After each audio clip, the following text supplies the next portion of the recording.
Thank you, Mr. Raghu, for accepting the invite and coming to speak with us on our episode of podcast Futuristic Parenting Decoded.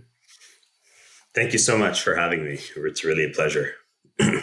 So I know so much about you because I've gone through your LinkedIn and I've gone through the work that you've done.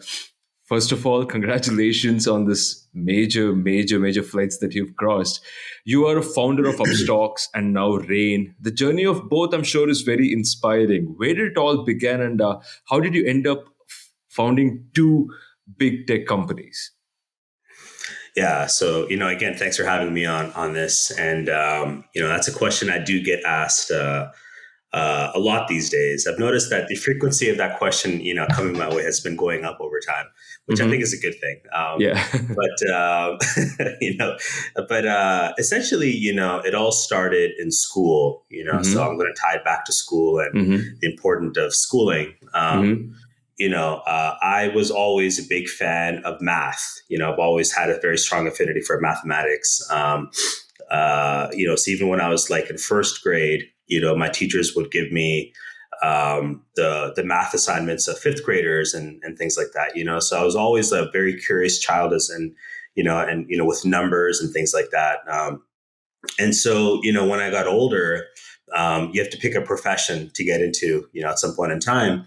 So my teachers told me to do something with math, and there aren't that many fields in college that you can kind of go to, which are really aligned with, especially applied mathematics. I was Absolutely. not really, really so caught up on the theoretical stuff. So, in the US, there's a program called actuarial science, where you basically become an actuary for an insurance company, right? So that's what I was supposed to become. And then what happened was I went to college, and within the first 2 years, I realized, this is not really for me. Like there was something off about, just what I was learning. There was a disconnect, but the problem was I was already 2 years into college. So it was like, okay, now it's too late to switch majors. So you're kind of stuck, unless you want to spend like an extra 2-3 years in college, which I also didn't want to do, So I told myself, look, I'm just going to get out of college, with whatever GPA I get. I didn't get so caught up in the grades. And luckily, my parents were also not so, pushy where they said you had to get good grades. They kind of let me be me. So I got interested in trading. So I basically came across some articles in trading when I was in college, and specifically algorithmic trading. So algorithmic trading essentially is when you build an algorithm, and then using that algorithm, all the trades are taken. So there's a lot of overlap with coding and software development and things like that. And so luckily for me, I never actually traded using any screens. It was always with algorithms since day number one. And so I got just caught up in this world in algorithmic trading when I was in college. And so I realized, okay, this is what I want to do. I want to become a trader. That was my inspiration for graduating from college, to be honest. So I graduated from the University of Illinois Urbana-Champaign in 2006, and then I basically went home. I was still living with my parents, and I basically just rented out one of their bedrooms there, and I just kind of lived there, for many months, and I was just working, during all my free time, and I came up with some algorithms, and fortunately for me, these algorithms made money, Right. and so that's how I got started as a trader. I started trading the markets basically immediately after graduation, and then that led to, me and my brother moving to India in 2008 to continue trading the Indian markets. Wow. So basically I had spent a couple of years trading the foreign exchange markets. Then I went to India, and, the intent was to continue trading in India. Correct.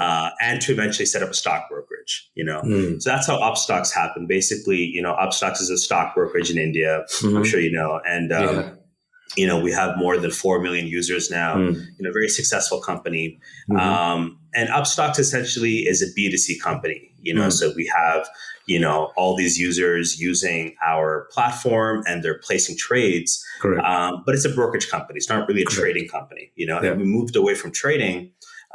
So what I did was in 2018, I basically decided to start another company called Rain Technologies. Right. And so I'm not operationally involved with Upstocks, but I'm still, one of the shareholders. And I basically started Rain, and Rain is basically in the business of helping democratize the financial markets by providing fully algorithmic trading solutions to its users. So the idea is, as a retail user, it's still really hard to get involved with algorithmic trading. You still have to go out and build your own strategies and things like that. So what we're saying is, we want to bridge that gap. And so we just launched our flagship product called Rain Trader. It's in beta mode. And basically it includes a marketplace of trading strategies for retail users, So that's basically that, the whole story about how, I got into trading and then, I started Upstocks and eventually Rain Technologies. It is funny you say that because Upstocks has become such a household name now. And since the fintech companies are growing by a dozen in India, and it is really, really difficult for the consumers also whom to trust and whom not to trust. But I will come to that a little later. You mentioned that you are not a coder. But That's right. To be building a fintech company must have worked with a lot of coders, right? How essential do you think coding is to a tech company, rather for any business coming forward? I think it's vital, right? You have to have smart people, and one makeup of very smart people is coders. I've always been very fortunate to surround myself with amazing talent. One of the things that I believe in is the people around me have to be smarter than me, and that's just something I've always. It's always happened like that, not that I'm not like, I don't want to say I'm like an idiot, but, generally, I'm like maybe a C, and I try to surround myself with like A pluses in life, so coding is one of those things, right? Where you have so many coders, you have so many people who are able to code, but it's when you're building, complicated products, which require a lot of precision and creativity, that you come across all these different types of coders, and so their personalities shine through, their ability to stay poised and calm, when things are not going their way, all those intangibles. And these things also apply to life, right? I mean, that's what life is all about. You have to be able to handle different, situations and things like that. So, it's been amazing because even at Rain, we have an amazing set of, software developers. And, people grow into their roles. This is something that I've, realized, like you can look at someone's CV and resume and say, oh, okay, they've done this, but they don't have trading experience. They don't have algorithmic trading experience. How are they going to deal with, a real-time environment like the capital markets where everything is, very important. All the decisions are very, very critical because real money's on the line. You realize people grow into the roles, right? There's overlaps between different fields, but at the same time, people are able to grow if you provide them that environment to grow into, But, going back to your question, I would say, coders are just obviously super important, right? I mean, it's a very important skill. I did take some coding, when I was in high school, I took a C++ class. Okay. And that was my initiation into very basic coding. And so I know very, very basic coding. But even that, right, it allows you to bridge that gap. Absolutely. So when I do talk to a trader or a coder, I should say, I can at least speak their language, and they respect that. The fact that I've taken just that little bit of initiative to learn about their life, right? But so I would definitely say coding is super important. And also, you're saying that everybody, irrespective of whatever field you're in, it is essential to know at least the basics of coding, right? I would say so. Yeah, definitely, especially in the future. My 5-year-old, it's just amazing. I know it's a different question, but he's just like absorbing so much stuff, right? And and you can kind of see what kids are good at that age. Are they more going to become like this or like that. Obviously, like you're not trying to push the child into a certain direction, but at the same time, you can kind of see what a kid, might be good at. And in his case, I think has a lot of propensity to become a coder, because he kind of thinks about things very logically and rationally, but he also has a very creative brain, so it's just amazing, and so for kids to learn, even parents, even when you're older, why not, pick up, take a coding class, Absolutely. And do you think, I'm sorry, your 5-year-old name is? Ida. Ira. So you think Ira Yeah. is going to start learning coding next year? Essentially, they say number 6 is the time that you start coding and you learn coding. So do you Yeah. think he's going to start on that journey soon? Maybe. Yeah, maybe. Absolutely. Right now he's more focused on, he started learning Spanish, and he's, Wow. really into math, and he's really into, other, sports and things like that. But definitely, like, why not? Yeah. Absolutely. And don't you Yeah. think coding also is becoming a part of a language? Now, you said that Ira is learning Spanish. And, when he chooses, I mean, of course, it's his choice. If he chooses to learn coding, it is also like learning any other language. And it's like understanding the whole new environment. And I think that's very important for kids. Don't you think? Absolutely right, and it's also like when you're trying to explain to them things like the internet Mm, or the whole digital world, right? It's hard to mm, really explain to someone what it is until they're experiencing it and can make mm, that connection. mm. Saying there's a different language which is required to build this, and I'm Correct. speaking English. So like even for me, like in high school, like when I took my first coding classes, like Hmm. I remember that it's like, whoa, this is how it works. It's a big eureka moment, right? Yeah, yeah, yeah. And once you have that eureka moment, Hmm. then I think a whole new world kind of opens up, right? Because now you're thinking Absolutely. about the whole digital world differently, and any information you come across in the Hmm. future, you're going to think about it more, from that perspective, right? Absolutely. So 100%, yeah, it's a new language, 100%. Wow. Going back to fintech and what you majorly do, after what happened last year, the major fiasco of 2020, a lot of millennials, such as like me and my friends, have started looking into fintech startups and financial advisory apps like Upstocks or any other small firm, any other grow that which is there. You think this is only the beginning? Because did it take something as huge as a pandemic to try and make us understand that finance is important? And do you think this is just the beginning? I do think it's the beginning. I think the beginning has started, right? And this is Hmm. just like the next phase, Hmm. and it's really going to be like an everlasting phase. I think for the rest of our lives, Hmm. finance is going to be there, Hmm. until someone comes up with an amazing idea to just break the entire thing completely. But until that happens, which I think Hmm. is many, many decades away, yeah, like it's a part of our lives, because if you think about just investor participation in India, right? I Mm. mostly deal with the Indian markets right now, so Okay. I usually end up talking more about India's numbers, but I'm also Mm. pretty aware of the U.S. numbers as well. Hmm. Hmm. There's two very worrying trends, right? The first worrying Hmm. trend is the fact that in India, Hmm. despite the success of Upstox, Zerodha, Hmm. and all these other fintech Hmm. stock brokerages, and now advisories and robo advisories, investor participation is still very low, right? Absolutely.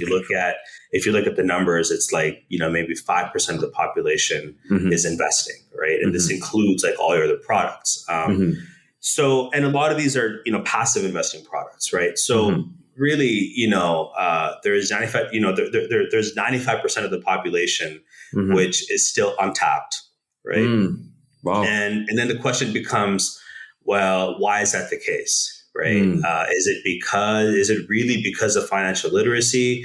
Is it Mm. because of lack of resources? Or is it, just the entire paradigm? Many Mm. different reasons, right? It's really Mm. hard to pinpoint one reason. Mm. But what it does show is that we're not done yet, obviously, Mm. and So in India, definitely investor participation will pick up, and Mm-hmm. more people are going to participate with the financial markets in a formal manner, right? Mm-hmm. But I do think there are other going to be, there are going to be other products that come up, and that's actually something we're working on right now, Mm-hmm. um, where maybe you don't need to directly interact with the stock markets in Correct. order to avail the benefits of the stock markets, right? Correct. Maybe you don't need to actually open up a brokerage account Mm-hmm. and fund your account, with all that money, because there's a lot of pain points associated with that whole process right now. You need to open up Correct. a brokerage account. You have to Yeah. fund it, which creates a lot of anxiety and stress. And then Mm-hmm. you see your account value going up and down every day. Maybe there's Mm-hmm. another way to kind of partake in some of those benefits without Mm-hmm. requiring people to actually open up a brokerage account, right? So I Yeah. guess what I'm trying to say is, and Mm-hmm. that only happens with innovation, right? You need like Absolutely. innovative thought leaders and entrepreneurs, and really, it's a nice mix of everything that's happening in the world and technology, right? Like everything comes together, and money's always going to be important, right? Like Yes. like I said, until someone figures out a way for this entire concept of money to go away, which I think is many years away, Uh-huh. right?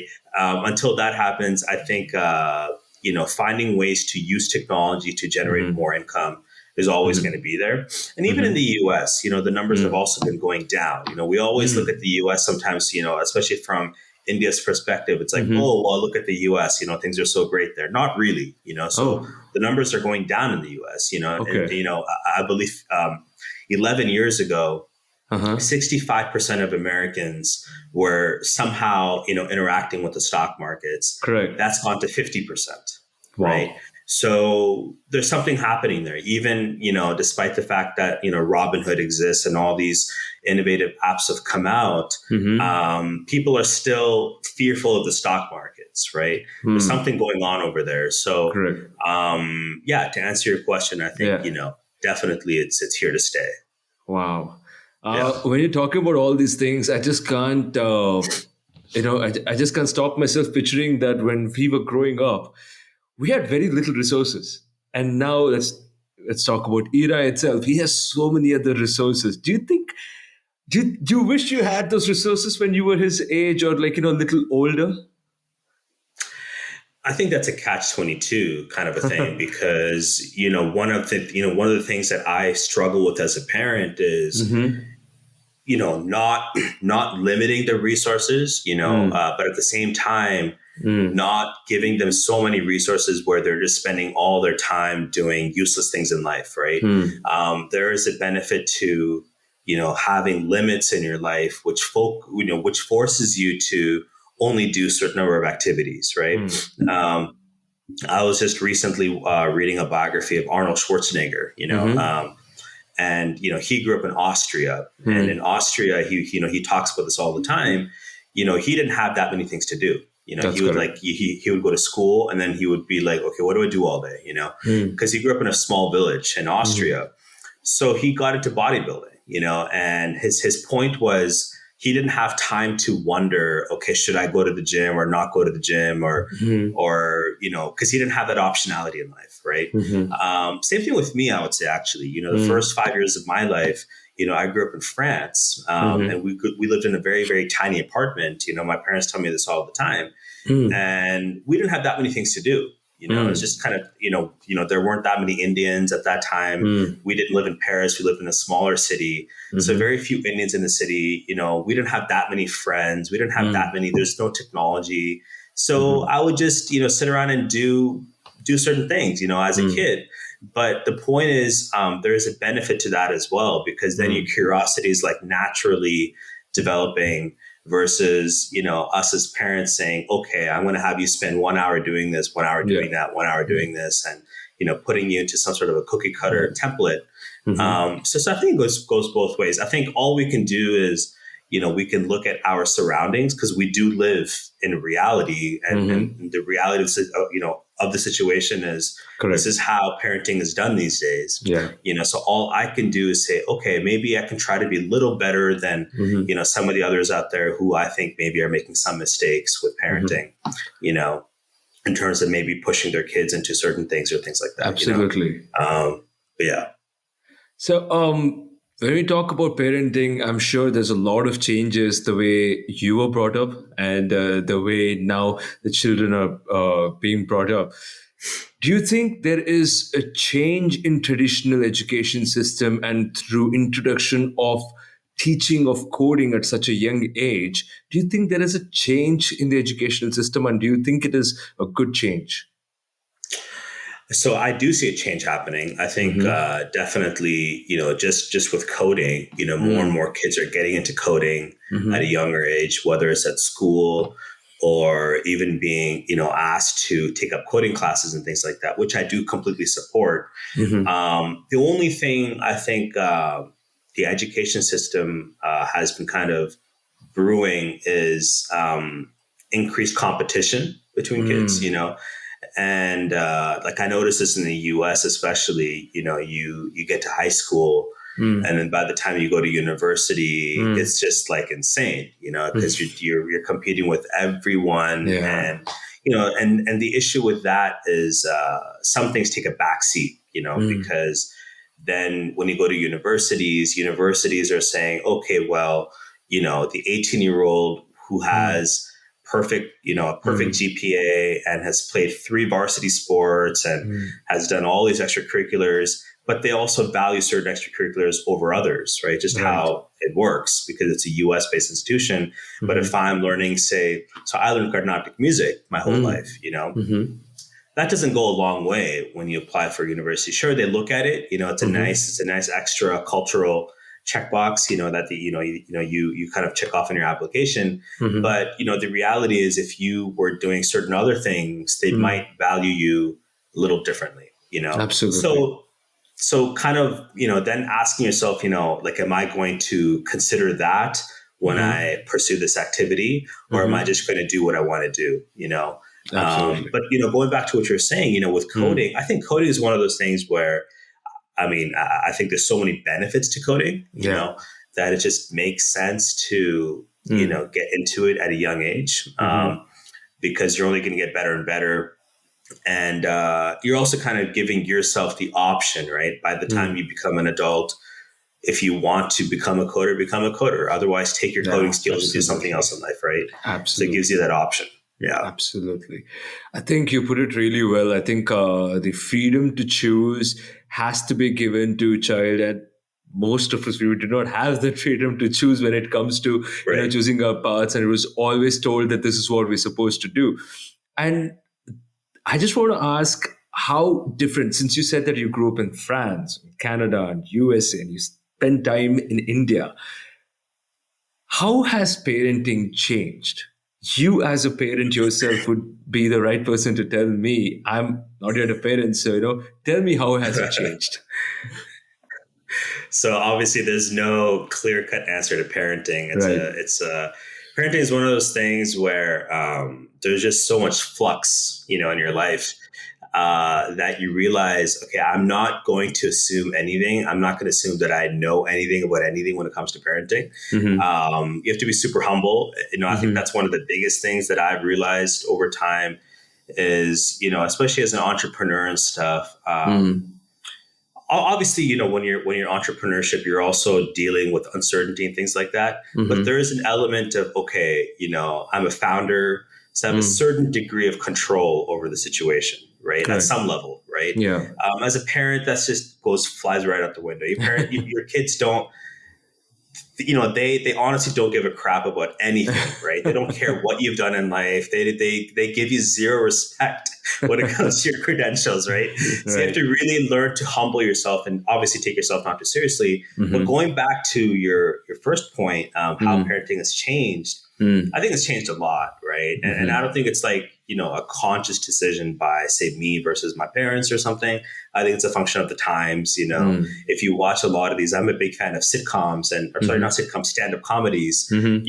and that's like, it's a very common trend these days, like these Yes. comedians talk about parenting and, I'm a pretty big fan of like Bill Burr and Russell Mm. Peters and these Yes. guys. Mm-hmm. And, they always talk about how their lives were so different, right? Like growing up, like Russell Peters, right? He Yeah. talks about that a lot. And it's true, we kind of laugh at it, but it's true. Like, my parents, they were like disciplinarians, right? Like Oh. now, I mean, not relative to their times, right? Relative Uh-huh. to their times, they were actually very chill, right? Uh-huh. But Okay. relative to how parenting is done now, Uh-huh. right? They were very strict, right? Like Okay. like when I was around my parents, and Uh-huh. if there's something that, I was doing which my parents didn't like, they would give me a look, right? And just based on that look, I would shut up, right? Like that's just how it was. And Yeah. that's how I think parents kind of were at that time a little bit, Mm-hmm. in the sense Yeah. that they had this assumption that the kid is going to kind of listen to what I tell them to do. Right. Um, so that's not a negative thing because that's just how things work, Yeah. Yeah. But at the same time, right, there's also a more chilled out approach from the parent, right? So, Mm. like, what I mean by that is, they would let us play outside for many Yes. hours every day, right? Yeah. And it's just one of those things where now I'm like, wow, would I really let, let's Yeah. say my kids are a little older, let's say Ira's 8, Uh-huh. maybe 10. Am I Uh-huh. going to let him just play basketball outside for hours on end? Oh. Probably not, right? Like, I Yeah. don't think I would ever do that. But Yeah. my parents did, I did that every day. When I was 8, 9 years old, I would come home, I would do my Uh-huh. homework, Uh-huh. and then I would go outside and play for many, Yeah. many hours. My mom would check up on me every now and then, right? It's not like I was like, wandering the streets. I was on the driveway. I was just playing with my friends and stuff. Sometimes I'd go to the park. They would not accompany me, right? And that's just how it was. I mean, maybe when I was a little older, when I was maybe 12 or 13 or so, I would go to the park with my friends and we would play, and then I would come back. And now I would never do that with my kids, right? Like, we don't do that. We're very paranoid about, Yeah. what they're doing all the time. That also restricts the child, right? Yeah. Because they need to have the ability to trust their parents, basically, right? They need to know Mm. that their parents are going to trust them, which allows them to trust their parents. Mm-hmm. So, but again, I always, go back to saying, I cannot compare myself to my parents because Yeah. that's a different generation. They Mm. were also doing things which their parents didn't do, vice Mm. versa.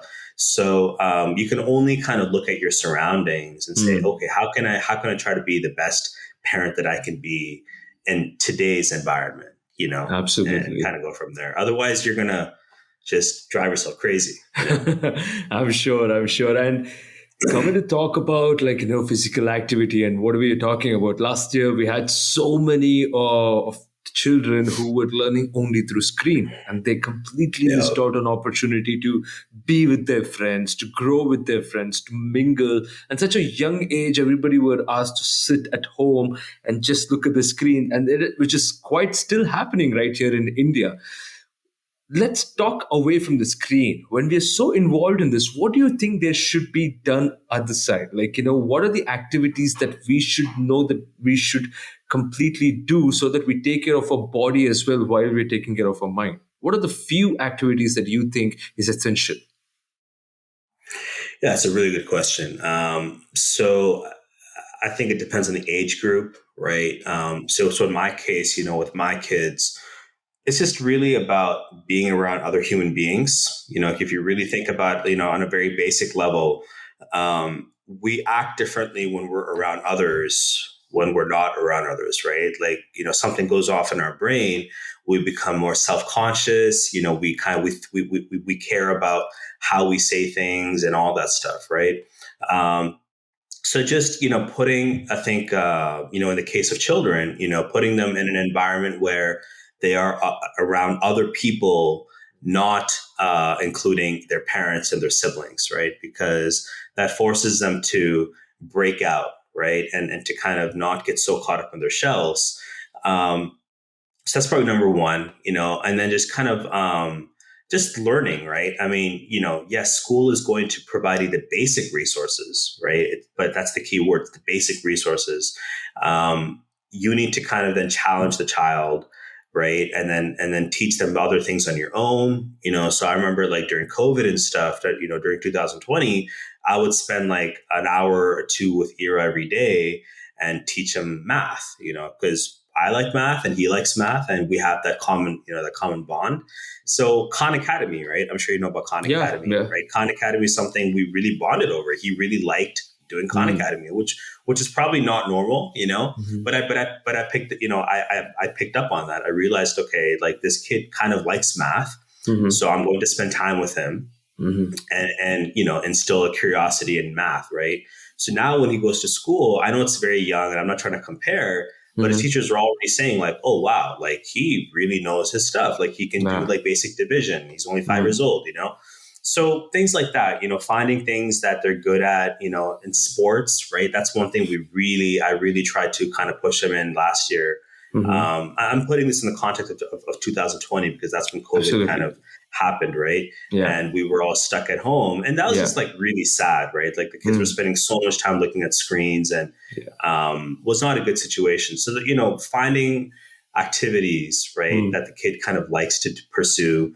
So Mm-hmm. he liked to play soccer, so we put him in a soccer class and we spend time every day, kicking a ball around and things like that, so Mm. he's picked up skills as well over the past year. It's Right. also like a weird pro and con situation. It's a Mm-hmm. blessing in disguise too, right? Because now you're Yeah. able to spend so much time with your kids, which you normally wouldn't, right? Because of the Absolutely. nature of, and also because we go to the office generally and the kids going to school. Well, in Mm-hmm. 2020, I was working from home mostly Mm-hmm. and my kids were at home, Mm-hmm. and my wife was basically, she had a full-time job, right? So she Okay. would work, Okay. and so I was kind of the entrepreneur slash, home dad, and I Yeah. would kind of do everything, but it was an amazing opportunity to really Hmm. bond with the kids, so it goes both ways, I think. Yeah. Absolutely. And just at the last, I just want to ask you, what would be your few tips for the parents who are listening to this episode? Few tips. Few tips. I would say, don't take things so seriously in the sense that if a child is making a mistake, obviously I'm a very young parent, so I'm not sure if I should be giving any sort of advice on parenting, but if I was being asked that question, I would say, try to speak their language and don't take things so seriously. If they make a mistake, chances are they're not trying to make a mistake, right? And really try to figure out what the intent of the action is versus just getting upset at the outcome of the action, because then we get caught up in comparing and things like that. And yeah, so I would say that definitely try to just keep a relaxed approach to parenting. I think that's something my parents did very well with me. I always felt like my parents let me be me. It was one Right. of those things where Right. they realized, okay, Raghu is not the same as his brother. They're Mm-hmm. both different people. We're going to just let them be themselves. Mm. And this is not something they learned through a parenting book. I think it's just also natural, right? If you're a good Mm. person, you're going to treat someone with respect, right? Mm. So that's something, what I would maybe think about. And then just, I think pushing kids is also a good thing at the same time. Mm. If they understand that you're coming from a good place and they enjoy the activity, so, with my kids, I take a lot of pride in taking them to their classes. Ira right now is going for a swimming class and a soccer class, and I take them to all the classes, and I really enjoy that whole experience. And Satya, my second child, he's 2 Mm-hmm. years old. He Oh. started a couple classes as well, Uh-huh. and so I take all the kids for all the classes. That's my Right. thing, and I really enjoy that. And so, but through that process, I'm also pushing them, right? Because I'm Mm. saying, hey, you can do your school stuff, you can do other stuff, as well, Mm-hmm. and you can succeed in everything, right? Yeah. Because at Yeah. that age, also, like they're a sponge. They can just pick up on Yes. so much information, and they have like unlimited potential, right? Absolutely true. So yeah, so just kind of being on the same wavelength, I think that's Mm. probably the most important thing. Like really understanding again, where the kid's coming from, Mm-hmm. and not getting upset, Mm. just because you want to get upset. That's Yeah. really when we get upset, we're just appeasing ourselves, right? So really understanding, hey, I don't need to get upset. I don't think the child is trying to do something wrong on purpose, or they're just being playful, right? So not taking it too seriously, and also when the child sees that Mm. you're not reacting in a crazy Mm. manner, they Mm. stop doing it, Yeah. right? It's just Yeah. natural human instinct, So that's Absolutely. how I would answer that. Yeah. Wow. Thank you so much, Raghu. This was such a delight speaking with you. And We also have a perspective of a person who's been, I can say, a legend in the fintech, at least for I don't know people about in that. India, Yeah. with Upstocks being so. We at CodeVidhya, we wish you all the best with Upstocks as well as with Rain, which is a future fund. And please let the listeners know where they can find you. Absolutely. Yeah. So my Twitter is Raghu underscore rain. That's my Twitter. That's my personal Twitter. And our website is rain.trade. Oh, So it's very amazing. simple. Yeah.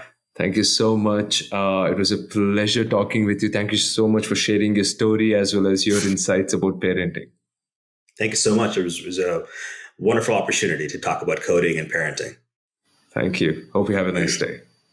Cheers.